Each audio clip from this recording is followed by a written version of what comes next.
Good morning, and thanks for your attention. Just a caveat before I start. This is slightly a last-minute presentation because of a slight change in the program. So please forgive me if something doesn't work or it doesn't make sense. Okay, so what I'm going to do today is really talk about anticipatory social protection, and really think about that in the context of Mozambique. So for those of you that might not be familiar with anticipatory, adaptive, shock responsive social protection, there's lots of buzzwords around. Let's just look at what these broadly mean.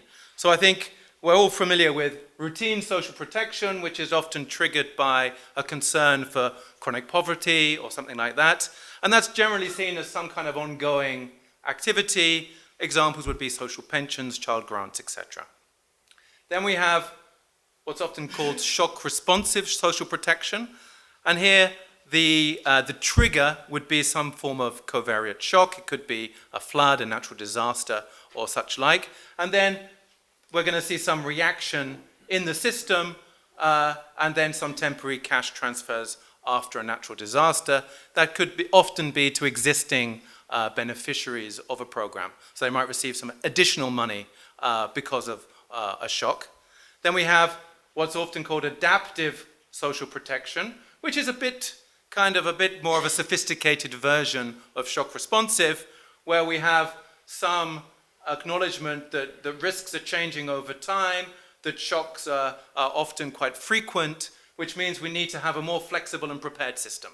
So effectively, that often means more scalable systems with some kinds of pre-registration, such that individuals who might not be in the routine systems could also be added, at least on a temporary basis, such that they can receive some form of assistance. And finally, we have the anticipatory, which is all the bells and whistles. And the idea is that we have some forecast of a shock. And so instead of responding to the shock, we do it in advance. So the cash transfers or food transfers or something like that would be triggered by the forecast of flood warning. So this is a brief typology. I'm sure some of you will disagree with this typology because there's slightly different definitions around in the literature, but this is just to give a sense of what we're talking about when we're talking about different kinds of social protection systems. So let's think about anticipatory more specifically. So again, just to clarify, the idea of ASP, anticipatory social protection, is to mitigate some of the risks before they fully materialize. So the idea is to predict the shocks in advance and deliver timely resources up front to those who are most vulnerable. So the key idea then would be you have some form of ex-ante payments which allow households to preempt the shocks. And that's ideally seen as beneficial relative to the ex-post transfers. And there's some evidence that's being generated around this. There's a couple of papers by Popple and co-authors on Bangladesh and Niger that seem to indicate that these ex-ante transfers do deliver some benefits relative to ex-post transfers. We can also think about anticipatory social protection in different kinds of variants. Everything comes in different flavors. The minimal variant would really be saying, well, we have routine social protection, let's add some early warning systems and maybe some complementary interventions. So that's not so much anticipatory in terms of the transfer, but is anticipating the problem of shocks and how to deal with them.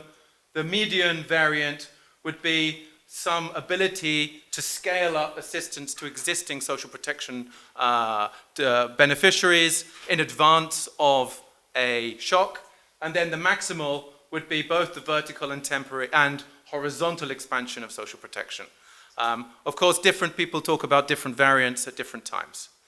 But I think what's very important is to think about what the system requires for this to function. So I think we can think about effective anticipatory social protection requires at least 5 things. Timely, reliable, and granular risk information. So something to be able to predict shocks with some kind of reliability, because you don't want to be shouting wolf every 5 minutes and then there's no wolf that turns up. Secondly, adequate and liquid earmarked funding. So the money has to be available. We can't just try and find it 2 minutes before a shock. The delivery system needs to be both adaptive and responsive, and we need to have, as part of that, reliable beneficiary identification. So that means robust registry systems, and of course some degree of trust and institutional capacity. So these are quite strong preconditions. The argument I want to focus on today, though, is that there are also preconditions. So as with any form of non-routine social protection, anticipatory social protection necessarily demands what can be called as foundational capacity. So we need to have really a minimally functional routine social protection system to which these additional actions can be added. You can also say the same for adaptive social protection and shock responsive social protection, but perhaps those additional demands are still there, although perhaps a little bit weaker. And what are these foundational capacity components? Well, I would argue that there's three of them. We need some form of effective targeting so that the money goes to those in need. Secondly, we need reliable funding and delivery implementation capacity. And thirdly, the money that's actually transferred needs to be in some way meaningful. Just giving people $50 every few months is unlikely to make much of a difference. We heard today about the Indian pensions being $2 a month. One can say, is that really meaningful support to make a difference? Probably the answer is no.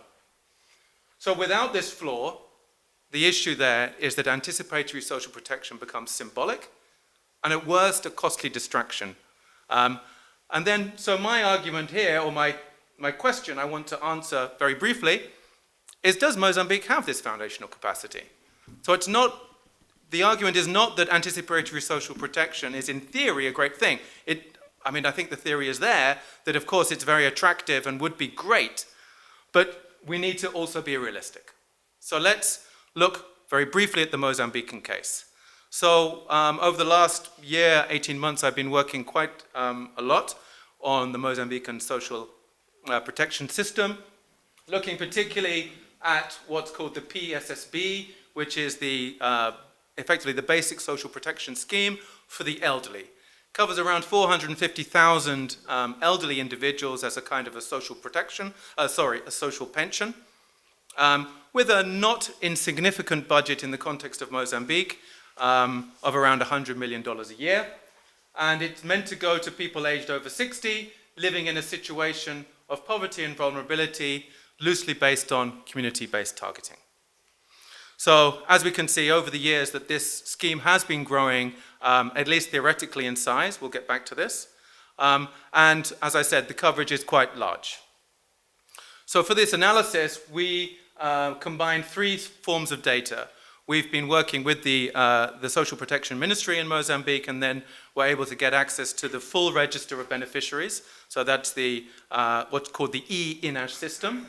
We use also the 2017 census, the 100% of that survey. So we have access to the full records of the census, which allows us to drill down into poverty estimates or multidimensional poverty estimates. And here I'm going to use an estimate of poverty of any household which is deprived in at least 5 of 6 dimensions. So it's a relatively extreme measure of poverty, but in the context of Mozambique, it still means a lot of people are poor. And then because this is old compared to the data today, we update the population numbers by a fixed growth rate. And thirdly, we use also a recent survey we undertook, which is a bespoke survey of beneficiaries and also comparison households, although I'm not using that data here, in 6 vulnerable locations. I'm going to skip this. So let's look at the 3 foundational capacities that I referred to. We talked about targeting, reliable delivery, and materiality. So this is metrics of what can be called de jure targeting performance. So how well are people, to what extent are the poor or the eligible enrolled in the scheme? And overall, it's not too bad. If we look at the coverage of the eligible, so what share of the estimated proportion of eligible persons are actually covered by the scheme, it looks quite good. So the red is good in this case, blue is bad. And actually there's a lot of places with over 80% coverage. And actually, on average, it's about 75% of the eligible population are theoretically covered. So they are this is, to be fair, this is an upper bound estimate. So this is in the best case that the government is able to target or prioritize those in need first. So if you think of any district, if it orders everyone from poorest to least poor, it starts with the poorest and then includes them. That's basically the idea here about an upper bound estimate. The targeting success rate is what share of beneficiaries are eligible. So it's a slightly different measure. And here we do see, again, not too bad, but some issues in the south, which we'll come back to. But that basically is, just to preview the results, it's over coverage actually in the south, and we have under coverage in other areas. So this is an estimate, in fact, of the uncovered population. Sure, no problem, thanks. So uncovered population is positive in Nampula and Zambezia, which are the largest provinces in terms of population and some of the poorest provinces. So basically where their coverage is problematic in these areas, and we've got over coverage in the south. So while the program is in general of a broadly reasonable size, there's significant issues in terms of the equitability of coverage. We estimate that around 25% of beneficiaries are likely to be ineligible. Turning to reliability of delivery, the big challenge over the last 2 years, 2 to 3 years, has been funding shortages. So many programs in many countries face funding delays, hold-ups, etc. And what we've seen in Mozambique is effectively due to fiscal crisis, the social protection programs have been unfunded.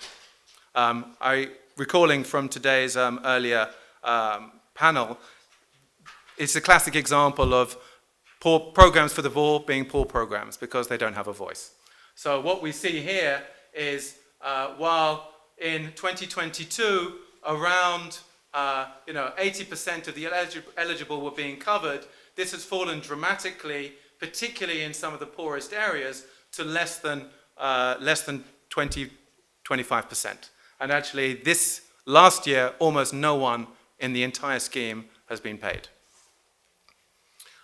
Additional to that, we have unreliable transfer timing. It is in theory a monthly program, but in practice, payments are made every few months, and those delays are becoming longer.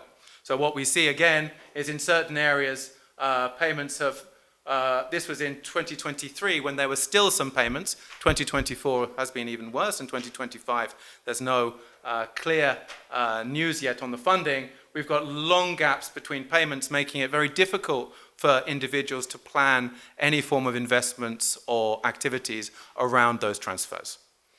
In addition, another aspect of delivery is registry systems. So in our bespoke survey, where we randomly visited a number of the beneficiaries selected from the list in a number of different locations, we found that around 7 to 8% of the beneficiaries who were active in the system had actually died, and in certain locations around 2, but in some cases 8% simply could not be located. Other problems in the registry included major inconsistencies in recorded ages. The gender of the beneficiary was incorrect in 50% of the cases in some locations, and issues to do with inaccurate measurement of household size, because the payment value is dependent on your household size. And lastly, materiality. So declining materiality. If the payment was going ahead, as it was in 2020 and to a certain extent in 22, the payments were not too bad relative to poverty line, so around 25 to 30% of the poverty line, which is in many cases seen as a reasonable size transfer, even though Mozambique is extremely poor, so the poverty line is very low. But of course now we see that even in 2023, average payments were on average just around 10% of the poverty line, so that's extremely poor. So I think I can conclude. So the argument that I at least want to make here was that the preconditions for successful anticipatory social protection are in many ways quite stringent, although of course desirable, and they do require a minimally functioning social protection system to which these anticipatory actions can be added. In the case of Mozambique, unfortunately, targeting remains uneven, with some of the poorest and highest poverty areas being underserved. We find funding and delivery remain problematic and have deteriorated very significantly since 2023. And transfers, while they could be meaningful in size, minimally they should also be indexed to cost of living increases. They've actually been fixed in nominal terms since 2018. So getting the basics right should really be the priority before we layer on new responsibilities. And I would argue that even project-specific anticipatory social protection risks being a distraction. And that links, I think, to some of the discussions around state capability. For those of you familiar with the work by Lant Pritchett and others, they talk about premature load bearing. And just to finish with this quote from their book, requiring organizations and institutions to perform tasks before they're actually capable of doing so can create too much pressure on the organization and its agents and lead to collapse even of what small capability might have been built. When such processes are consistently repeated, premature load bearing reinforces capability traps. The very possibility and legitimacy of reform and capability building is compromised. So one does need to question whether layering on additional expectations in the context of weak capability states is the right way to go. Thank you so much for your attention.